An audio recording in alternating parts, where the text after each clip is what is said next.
혀를 이렇게 좀 내밀었을 때 혀 끝 부분, 네. 우리의 이에 닿는 부분, 네. 요 부분이 머리 부분. 그렇습니다. 그래서 혀 끝이 이렇게 원래 뾰족해야 되잖아요. 네. 근데 쌍봉처럼 이렇게 갈라져서 두 가닥으로 이렇게 톡톡 돼 있는 분 계십니다. 대부분 그렇게 내밀었을 때 혀가 또 이렇게 가늡니다. 길쭉하고 뱀혀처럼 이제 그렇게 가늘게 되는데 그런 경우는 과학 긴장 상태에 있으신 분이거든요. 성격이 예민하신 분들. 그래서 스트레스성 질환이 있으신 분들이 나타나게 되고요. 네. 혀 끝에 또 이렇게 딸기처럼 반짝반짝반짝하게 이렇게 도톨도톨하게 그 부위만 툭 튀어나와 있는 분 계십니다. 그러니까 딸기도 끝이 그렇게 생겼잖아요. 네네. 이런 분들 같은 경우에 알레르기 질환이 있을 때도 또 그렇게 나타날 수가 있고요. 그 뾰족한 부위의 양측으로 빨갛게 이렇게 보인다면 오십견이라든지 어깨 질환을 또 의심해 볼 수도 있습니다. 그러니까 어깨가 좋지 않고 심장이 좋지 않고 허리에 디스크가 있고 다리가 붓고 뭐 이런 부분들까지도 혀로 다 알 수 있다라는 네. 게 참 신기한 것 같은데 그러면 우리의 몸은 좋을 때가 있고 안 좋을 때가 있잖아요. 그럼 혀 역시도 좋을 때는 그렇게 증상이 나타나다가 안 좋아진 게 좋아지면 혀 역시도 다시 원상복구가 되나요? 물론입니다. 대부분 회복이 되고요. 완전하게 없어졌다면 오히려 치료됐다고 판정을 받았는데 혀에 남아있다면 재발할 확률이 있는 겁니다. 이런 질문도 주셨습니다. 저는 혓바늘이 자주 돋습니다. 혀끝 쪽에 자주 나고 말을 할 때 너무 아픈데요. 이것도 어딘가 문제가 있는 건가요? 라는 네. 질문.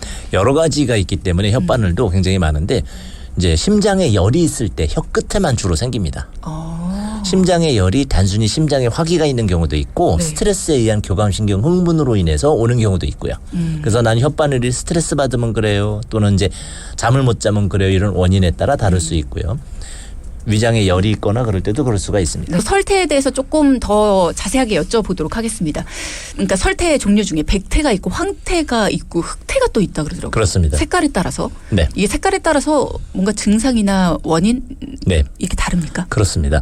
기본적으로 진해질수록 진액의 양이 더욱더 부족하다. 그리고 더 오래됐다. 특히 흑태 같은 경우에는 이제 중풍이 오신 지 오래되셨거나 또는 이제 항생제 복용을 오래 하신 분들 중에 나타나는 경우가 많습니다. 그래서 몸 안에 진액이 많이 부족한 상태이기 때문에 저희가 진액을 보충해주는 치료를 통해서 굉장히 장기간 이제 치료를 해야지 되는 부분이고 황태인 경우에는 그 중풍 환자들 같은 분들이 그러니까 고혈압이나 이런 부분들 또 이제 뇌혈류 순환이 잘 안 되기 때문에 중풍이 어느 날 왔다고 해서 그날 갑자기 혈류 순환이 안 되는 것이 아니고 뇌혈류 순환이 5년, 10년, 20년 계속 안 되시는 거거든요. 그런 상태가 유지되다가 혈관이 더 이상 참지 못할 때 터지거나 막히게 되는데 그런 전조 증상이 혀에서 누런 태로 이제 나타나게 되고 순환이 잘 안 되면서 이제 혈압은 높고 몸에 열은 많고 이렇게 느끼시는 분들 중에는 황태를 나타내는 분들이 많이 있습니다. 백태 같은 경우는 오히려 두 가지가 있는데요. 굵은 백태가 있고 얇은 백태가 있습니다. 굵은 백태 같은 경우에 혀에 습기가 많은데 네. 윤기는 나면서 굵은 백태가 있는 분이 계십니다. 대표적으로 소화장애 같은 것들입니다. 오히려 혀가 바짝 말라 있고 백태가 얇게 흐리게 껴있는 분들은 대부분 체력이 떨어지거나 과로해서 몸 안에 진액 공급이 안 될 때 좀 전에 말씀드린 두꺼운 태는 공급이 많이 돼서 너무 많아가지고 정체가 된 것이고 적게 공급이 돼가지고 말라서 된 경우에는 얇은 이제 그 태를 보이게 되고요. 그런 두 가지가 밑에 쪽에 있느냐 중앙 위장 부위에 있느냐에 따라서도 또한 이제 어느 부위에 주로 노폐물이 쌓여 있는지를 알 수가 있겠습니다. 그러면 보통 우리가 이 설태 때문에 입냄새가 난다 이런 네. 얘기를 많이 하는데 이게 위장이랑 관계가 있어서 그런 겁니까? 또 이제 구취는 또 다른 영역이 되는데 굉장히 복잡한 영역이어서 지금처럼 설태에 의해서 나는 구취도 물론 있고요. 가장 많은 구취는 치은염에 의한 경우가 많습니다. 또 50대 이후에 잇몸이 점점점 이제 꺼지게 되잖아요. 그래서 이가 드러나게 되죠. 그랬을 때 이와 이 사이의 틈으로 노폐물이라든지 여러 음식 찌꺼기들이 이제 낑기게 되고 그거를 계속 제거해 주는 게 쉽지 않다 보니 그 안에서 노폐물이 썩으면서 2차 염증을 일으키는 경우가 있는가 하면 안에 내부의 면역력이 떨어져 가지고 또 술을 많이 드신다든지 동물성 지방을 많이 섭취하거나 이런 부분들 때문에 아예 치은에 염증이 생기는 경우가 가장 많고 위장에서 올라오는 구취라든지 또는 축농증, 비염 같은 쪽에서 오는 구취가 많은데 냄새의 종류가 다릅니다. 근데 요새 근래 병원에 오시는 분 중에 가장 많은 건 비염, 축농, 특히 축농증 냄새가 제일 지독하거든요.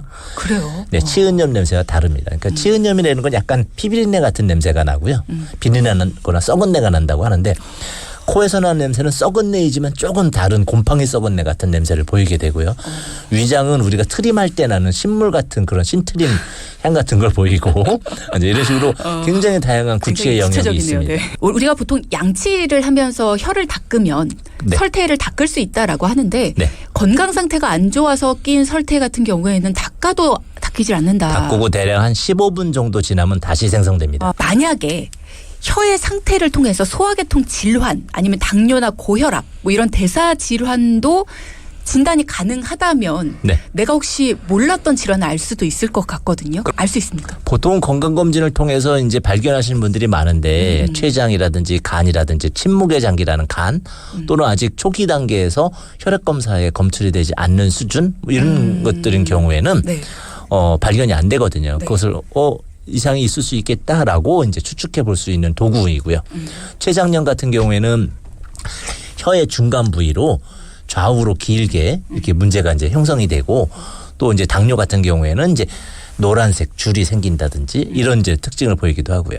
또는 이제 어혈이 있거나 하는 경우에는 양쪽으로 노란색 줄이 아닌 파란색 줄이 생기는 분들도 있습니다.